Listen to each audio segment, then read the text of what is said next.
Apocalipse capítulo 6, nós leremos os versos 9 a 11. Apocalipse capítulo 6, versos 9 a 11. Assim nos diz a palavra do Senhor.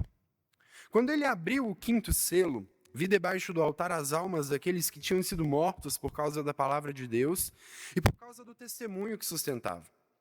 Clamaram em grande voz, dizendo: Até quando, ó soberano Senhor, santo e verdadeiro, não julgas nem vingas o nosso sangue dos que habitam sobre a terra? Então a cada um deles foi dada uma vestidura branca, e lhes disseram que repousassem ainda por pouco tempo, até que também se completasse o número dos seus conservos e irmãos que iam ser mortos, como igualmente eles foram.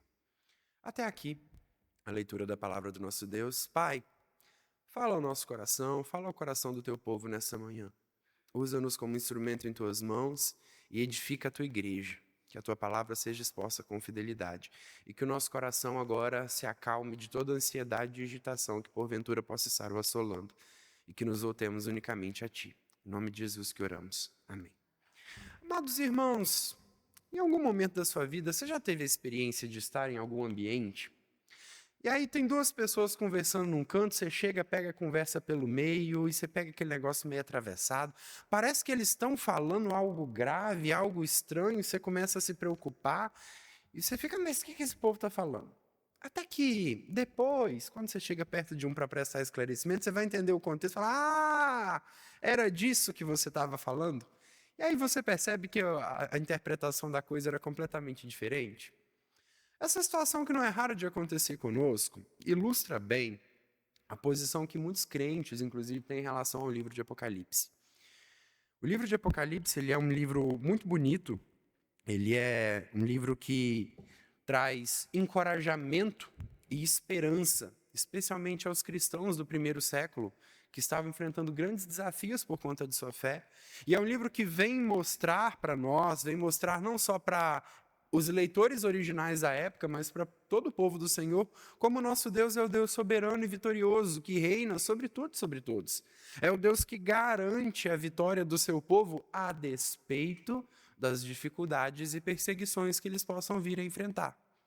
E é verdade que esse livro é um pouco diferente do que a gente tem nas Escrituras. Ele é um livro muito metafórico, ele é um livro com muita comparação, com muita figura de linguagem, com muita metáfora. E, às vezes, por conta dessas metáforas que ilustram realidades espirituais, as pessoas pegam, fazem uma leitura rápida, ou às vezes descontextualizada, ou só pegam um trecho aqui e acolá, e começa a desenvolver verdadeiro pânico de ler o livro de Apocalipse, achando que, na verdade, a mensagem que está ali é outra. Quando, na verdade, quando nós paramos para analisar esse livro mais a fundo, a gente vê que a mensagem de Apocalipse é belíssima e enche o nosso coração, como crentes em Cristo Jesus, de esperança. Esse livro, meus irmãos, ele contém muitas visões simbólicas que retratam realidades espirituais dos conflitos da era presente até o dia do glorioso retorno de nosso Senhor. E esse texto que nós lemos, ele é considerado o quinto selo. Talvez você possa se perguntar, mas que selos são esses? Esses selos fazem parte de uma visão que João tem e passa a relatar para nós a partir do capítulo 5, quando ele vê um livro selado com 7 selos.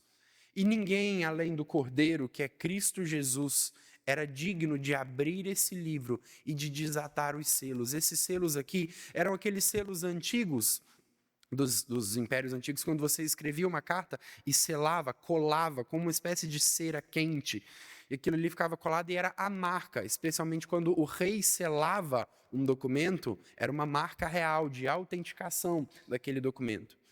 E João vai nos relatar que ninguém, além do Cordeiro, era digno de desatar cada um desses selos e de abrir o livro. Esse livro que é uma comparação aos atos redentores de Deus, a história da redenção, a como o Senhor executa os seus planos. E quando lemos que ninguém além do Cordeiro é digno de desatar esses selos, nós vemos que somente Cristo é capaz de revelar e de executar os propósitos de Deus no curso da história. E conforme cada um desses selos vai sendo desatado, a gente tem algumas visões que são apresentadas aqui. Os 4 primeiros selos vão relatar para a gente cavaleiros que vão trazer guerra, fome, peste e morte. E na teologia reformada, nós olhamos para esses textos e os entendemos como sendo representações das calamidades que são comuns aqui sobre a terra, durante a primeira e a segunda vinda de Cristo, até o retorno do nosso Senhor. São uma espécie de julgamentos parciais e temporais que apontam para o dia do grande juízo do Senhor. É por isso que, mesmo os sofrimentos e as tribulações que a igreja enfrenta nesse tempo, são mostrados para nós claramente como parte do plano de Deus, que tanto já começa a trazer prenúncios do seu juízo, como também utiliza desses tempos difíceis para purificar a sua igreja. E aí, quando a gente chega nesse 5º selo, no texto que lemos, a gente vê algo um pouco diferente. E a gente vai ver aqui uma cena impactante. João vê aqueles que tinham sido mortos por causa da palavra e do testemunho, clamando diante do Senhor. Até quando, Senhor? Até quando o Senhor não nos fará justiça? E, meus irmãos, quando nós olhamos para esse texto tem uma lição belíssima para nos ensinar que eu gostaria de compartilhar com os irmãos nessa manhã. João vê aqueles que sofreram pelo Evangelho. E o texto vai nos ensinar: tenha coragem de sofrer pelo Evangelho. Essa é a mensagem dessa manhã. Tenha coragem de sofrer pelo Evangelho. Mas por que você deve ter coragem de sofrer pelo Evangelho? Em primeiro lugar, meus irmãos, nós vemos no verso 9 que este é o chamado para a vida cristã. Tenha coragem de sofrer pelo Evangelho de Cristo, porque esse é o chamado para a vida cristã. Veja, nesta visão que João tem, ele vê as almas daqueles que tinham sido mortos por causa da palavra e do testemunho do Senhor. A gente comumente se refere a esse texto como o clamor dos mártires. E nos nossos dias a gente entende mártir como alguém que é morto por causa de uma causa, e geralmente por motivações religiosas. Mas você sabia que o significado dessa palavra que a gente tem hoje de mártir, de martírio, foi definido justamente pelos cristãos nos primeiros séculos da igreja? O Novo Testamento ele foi escrito na língua grega. E na língua grega, o conceito original de martírio não era de morte, mas era de testemunho. Então, quando você analisa esse versículo na língua grega, vai dizer que João vê as almas daqueles que foram mortos pela palavra e pelo martírio, pelo testemunho que sustentavam. E a palavra vai passar com o tempo a mudar o seu significado, porque os primeiros cristãos, eles testemunhavam de Cristo, eles testificavam não apenas com as palavras que tinham, mas também com o seu proceder e a sua conduta. Eles davam testemunho, eles testificavam quem era Cristo Jesus. E esse testemunho era levado tão a sério que, se necessário fosse enfrentar a morte, eles também enfrentavam. E como nós sabemos que ao longo da história da igreja não foram poucos aqueles que foram mortos por conta do Evangelho, então cada vez mais o conceito de martírio passa a ser visto não estritamente como uma referência a testemunho, mas como uma referência à morte daqueles que morreram por causa do Senhor.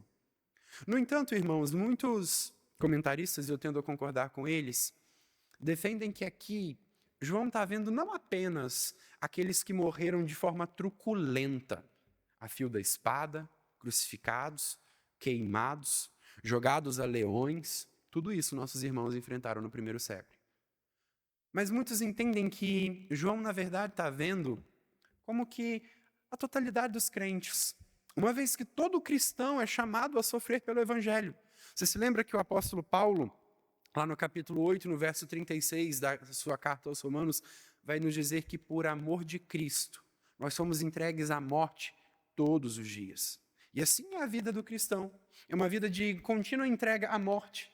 Morte das nossas paixões carnais, morte para o pecado, morte para este mundo.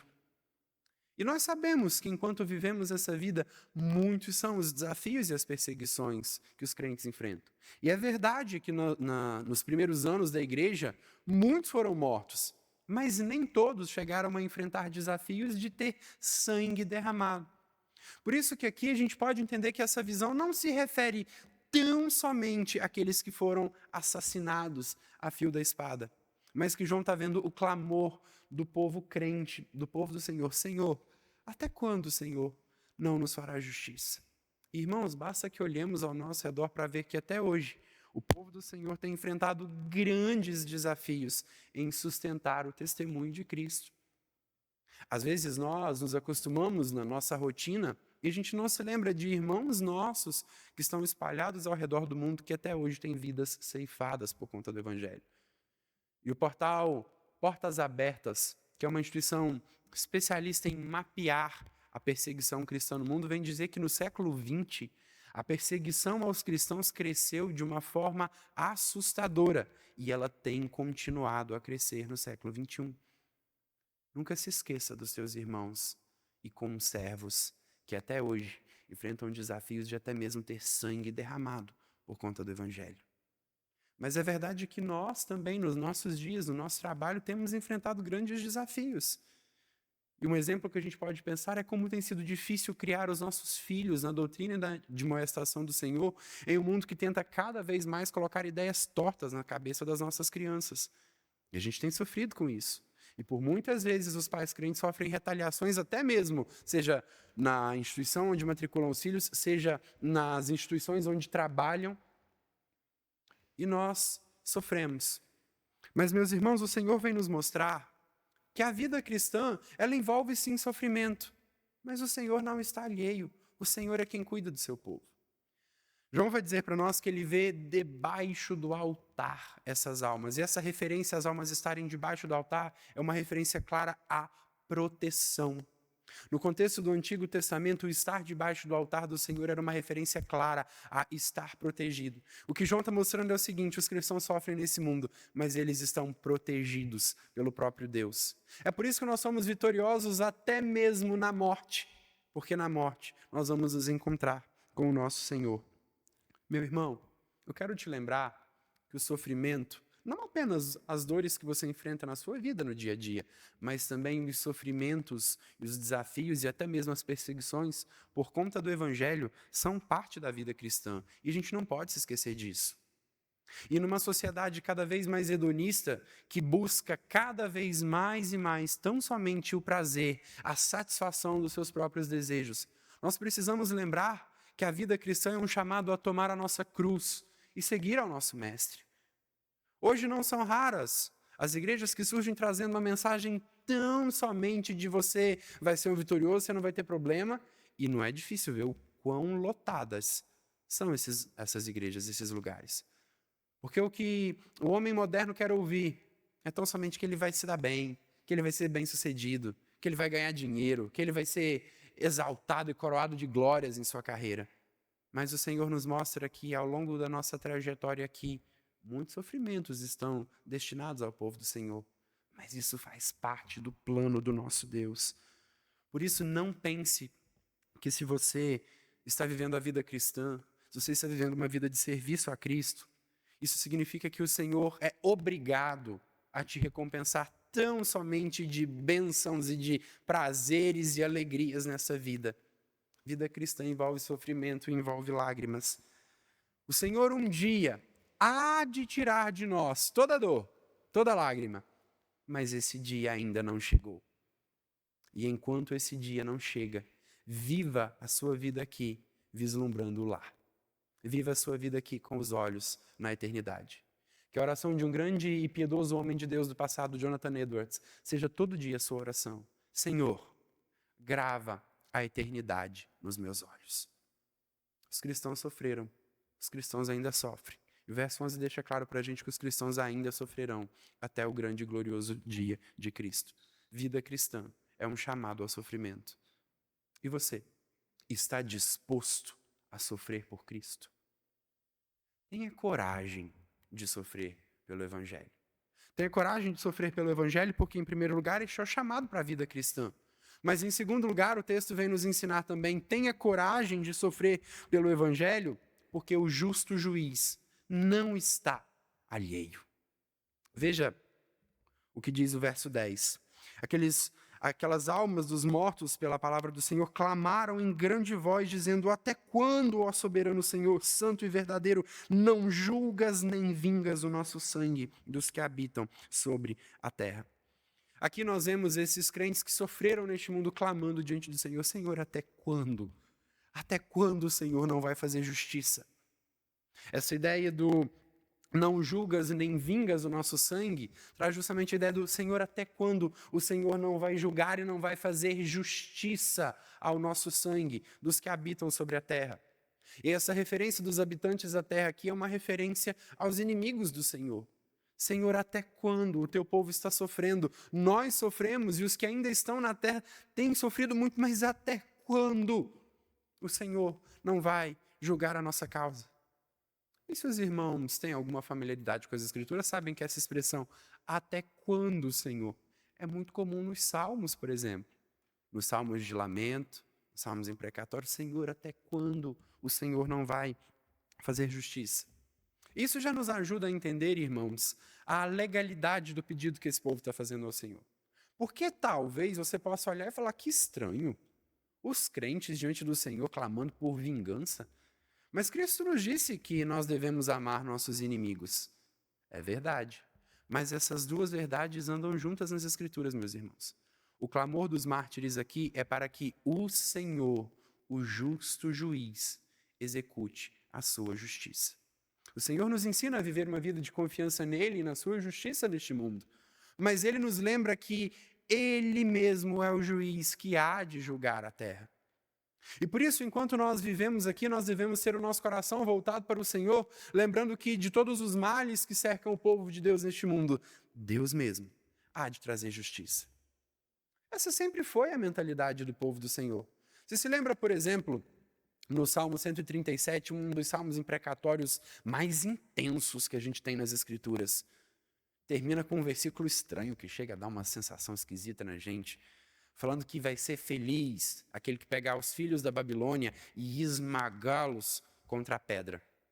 Mas, na verdade, quando a gente olha para o livro de Isaías e para o livro do profeta Obadias, a gente entende que o salmista está dizendo ali é: Senhor, o Senhor mesmo já prometeu por meio dos seus santos profetas que o Senhor vai trazer justiça, que o Senhor mesmo é quem vai esmagar os filhos da Babilônia, que o Senhor mesmo é quem vai fazer com que os filhos de Edom, que tanto debocharam de nós, sejam destruídos. E bem-aventurado vai ser aquele que trouxe essa vingança. Nós confiamos no Senhor. Execute a tua justiça. É isso que os mártires estão clamando. Meu irmão, vida cristã é um chamado ao sofrimento, mas Deus não está alheio aos sofrimentos do seu povo. E ele, no seu devido tempo, há de trazer justiça. Esses males que esses 4 cavaleiros iniciais trazem sobre a terra já são representações iniciais do juízo de Deus sobre os povos. Quando nós nos deparamos com calamidades naturais, por exemplo, a gente já fica pensando em quão terrível não vai ser o dia do juízo do Senhor. Porque essas simples calamidades já nos mostram quão grande é o nosso Deus e quão frágeis nós somos. E são alertas para nós de que esse dia virá. E são lembretes, são convocações. Volte para o Senhor enquanto ainda é tempo. Mas sabe o que nós vemos aqui? O Senhor ouve. No verso 11 a gente vai ver a resposta do Senhor para o clamor desse povo. Mas quando nos diz no verso 10 que eles clamaram, quando a gente analisa esse texto na língua grega, a ideia que esse verbo clamar aqui traz é de uma ação completa no sentido de que eles apresentaram uma vez, em definitivo, eles clamaram uma vez esse pedido e o Senhor os atendeu. Não é um clamor que eles ficam continuamente sofrendo e pensando, mas Deus não vai fazer nada. Eles apresentam esse clamor: Senhor, até quando o Senhor não há de fazer justiça sobre o sangue do teu povo que tem sido derramado sobre a terra? E o Senhor, então, concede a resposta a eles no verso 11. Irmãos, Deus é o Deus que ouve nossas orações, e por isso nós podemos e devemos clamar a Ele. Mas eu quero te lembrar uma coisa: quem está clamando aqui são as almas daqueles que morreram pelo Evangelho. E eles ainda clamam: Senhor, o Senhor não vai fazer justiça? Sabe o que a gente se lembra aqui? Irmãos, é verdade que para o cristão até mesmo a morte é uma bênção. Mas a nossa grande esperança não está simplesmente no céu, no estado intermediário. A nossa esperança maior está no dia do retorno de Cristo e na nossa ressurreição, quando nós então viveremos eternamente com o Senhor. É verdade que o estado intermediário, esse tempo entre a morte dos crentes e o retorno de Cristo, já é bênção, que a gente já se encontra na presença do Senhor. Mas há ainda um dia mais glorioso, que é o dia que o nosso Senhor retornar. E nós seremos ressuscitados, glorificados, e viveremos com o Senhor eternamente. E é por isso que Paulo vai escrever aos Tessalonicenses e diz: consolai-vos uns aos outros com essas palavras. Porque tudo isso tem o poder de nos dar esperança e força em meio aos sofrimentos que enfrentamos aqui. Quando nos despedimos de alguém amado que morreu em Cristo, temos a certeza da ressurreição e de que reinaremos com Cristo eternamente. Nossa esperança está nos novos céus e nova terra. Eu quero te lembrar disso, enquanto talvez você enfrente grandes desafios por conta da sua fé neste mundo. Nessa sociedade pós-moderna que a gente vive, que rejeita, despreza e debocha cada vez mais a nossa fé. Se lembre que a sua esperança e alegria precisa estar na eternidade com Cristo Jesus. A nossa completa satisfação não está neste mundo, mas está em reinarmos eternamente com o nosso Rei, em novos céus e nova terra, onde habita justiça, onde pecado nenhum jamais haverá, onde mal algum jamais será capaz de entrar. Coloque nele a tua esperança. Mas o texto continua e nos traz ainda mais uma verdade. Tenha coragem de sofrer pelo Evangelho. Tenha coragem de sofrer pelo Evangelho porque, em primeiro lugar, este é o chamado para a vida cristã. Tenha coragem de sofrer pelo Evangelho porque o justo juiz não está alheio ao teu sofrimento. Ele te conduz, ele cuida de você. E ele mesmo usa os sofrimentos que nós enfrentamos aqui para purificar a sua igreja. Ele mesmo é quem nos conduz ao deserto para nos provar e para no final nos fazer bem. Ele é quem usa as lutas deste mundo para nos aperfeiçoar e para fortalecer cada vez mais nele mesmo a nossa esperança. Mas em terceiro e último lugar, o texto nos ensina: tenha coragem de sofrer pelo Evangelho, porque no devido tempo a justiça virá. Tenha coragem de sofrer pelo Evangelho. No devido tempo, a justiça do Senhor virá. E no verso 11 nós lemos: então a cada um deles foi dada uma vestidura branca. Eles disseram que repousasse ainda por pouco tempo, até que também completasse o número dos seus conservos e seus irmãos, que iam ser mortos, como igualmente eles foram. Você percebe que a resposta que o Senhor dá para esses mártires aqui, ela é muito bonita e eficaz, mas talvez não seja a que eles esperavam. Assim como, da mesma forma, muitas vezes as orações que nós apresentamos ao Senhor não são atendidas da forma como a gente deseja, mas tem a resposta perfeita do Senhor. E a vontade dele, nós sabemos, é sempre boa, agradável e perfeita. E por isso nós podemos descansar e nos alegrar nele mesmo, a despeito das nossas dificuldades. O Senhor ouve o clamor daqueles mártires e a visão de João continua de uma forma belíssima. A eles são entregues vestiduras brancas. Eu quero rapidamente me ater aqui ao significado dessas vestiduras brancas que esses santos recebem do Senhor. As vestes brancas, meus irmãos, em todas as Escrituras, especialmente no livro de Apocalipse, são símbolos, são representação de pureza, de absolvição e de salvação. E é muito bonito a gente ver essa imagem, essa figura das vestes brancas, nesse contexto meio que judicial aqui, de pessoas apresentando o seu clamor diante do justo juiz. Porque naquele tempo, quando uma pessoa ia a julgamento, se ela fosse condenada pelo tribunal, ela receberia uma veste preta para sair do tribunal, indicando assim a sua culpa. E se ela fosse declarada inocente, ela receberia uma veste branca, demonstrando: não há culpa aqui. Você consegue perceber a beleza da cena que está sendo mostrada aqui? O que o Senhor está revelando para nós é o seguinte: ainda que o meu povo seja levado e condenado nos tribunais deste mundo, ainda que sofram perseguições, ainda que sejam alvo de deboche nesse mundo, ainda que percam privilégios, como muitos naqueles dias perdiam seus privilégios. A primeira carta de Pedro, por exemplo, é escrita aos forasteiros e peregrinos que se encontravam na dispersão.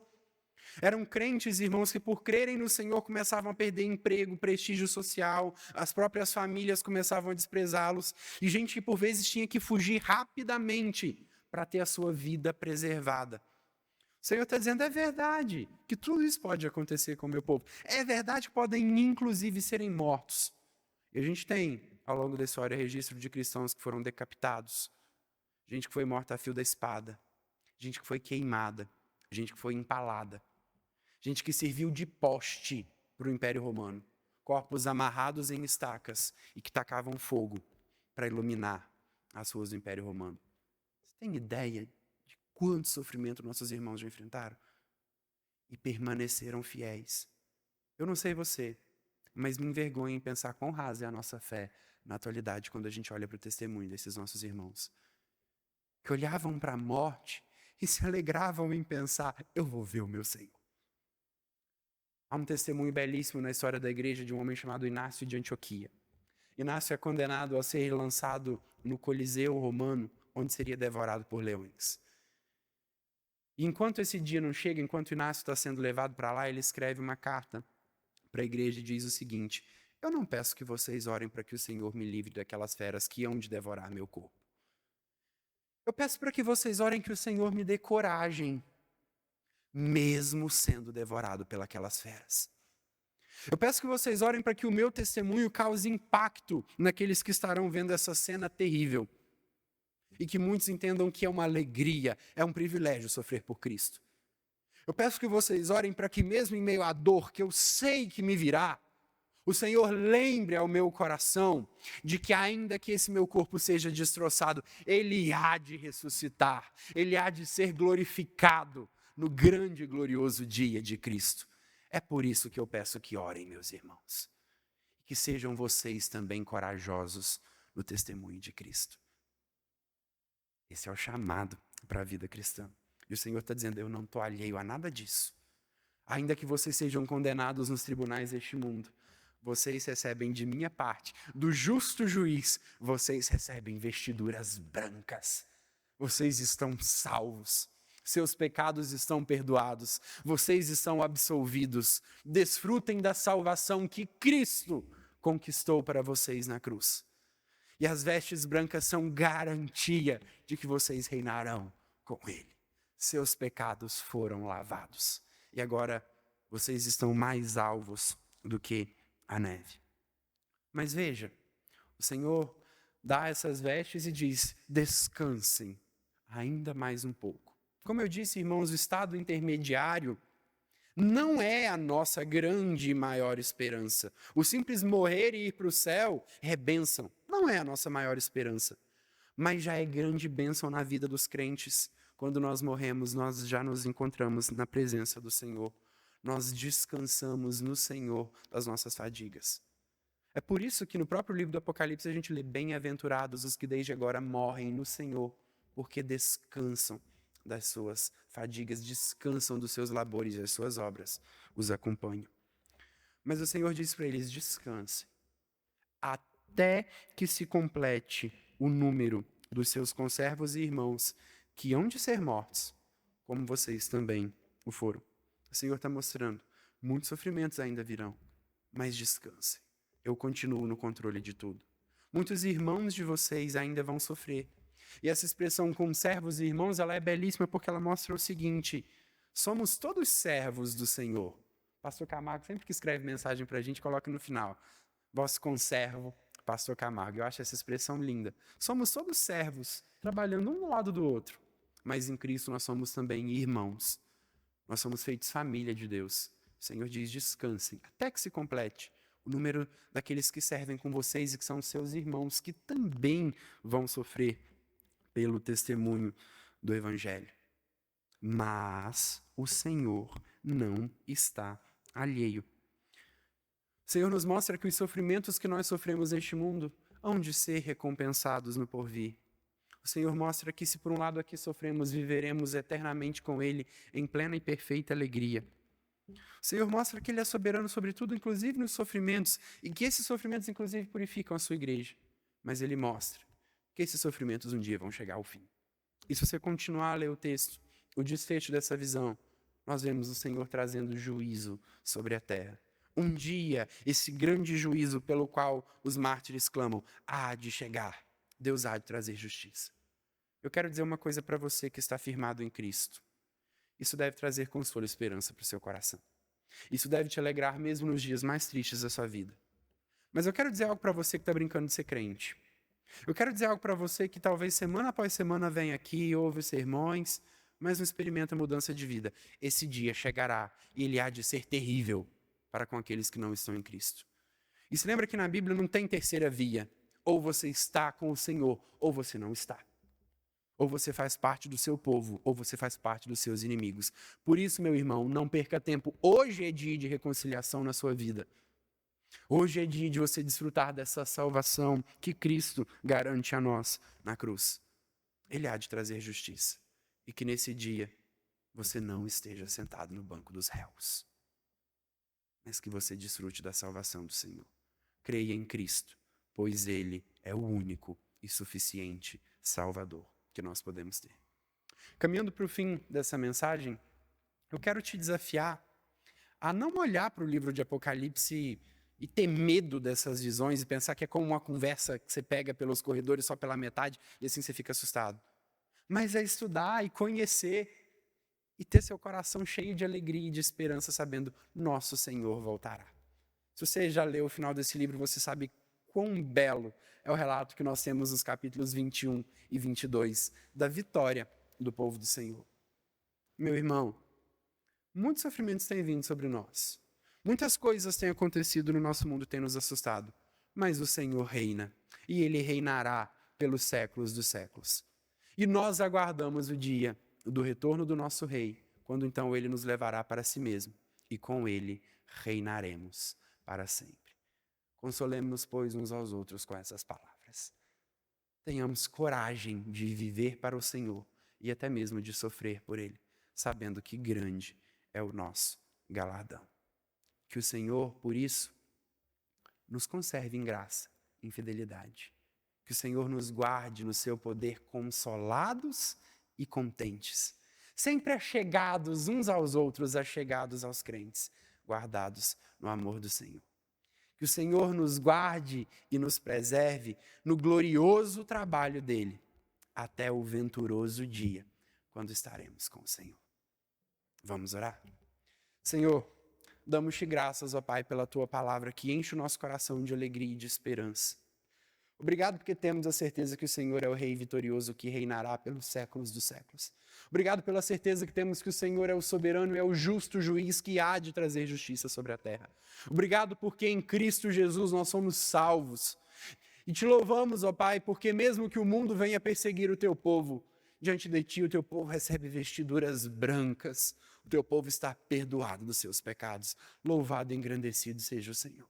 Que anunciemos esta mensagem e que o nosso coração se encha de esperança e de alegria em Ti mesmo, em Cristo Jesus, o nosso Rei, o nosso Salvador, a nossa justiça. Em nome de quem nós oramos. Amém.